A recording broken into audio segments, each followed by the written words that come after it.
وصل العالم الليلة من لبنان، فبينما ينتشر الدمار في النبطية والضاحية الجنوبية نتيجة القصف الإسرائيلي شبه المستمر، تتواصل حصيلة ضحايا الغارات الإسرائيلية في لبنان بالارتفاع، وذلك مع توسع رقعة الاستهدافات.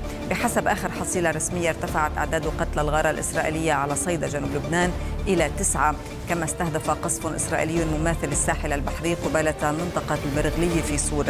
في المقابل قال حزب الله أنه استهدف تجمعا للقوات الإسرائيلية في المنارة مقابل بلدة حولة.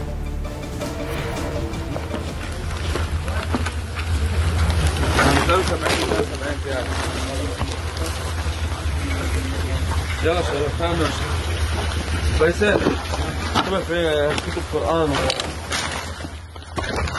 فيصل.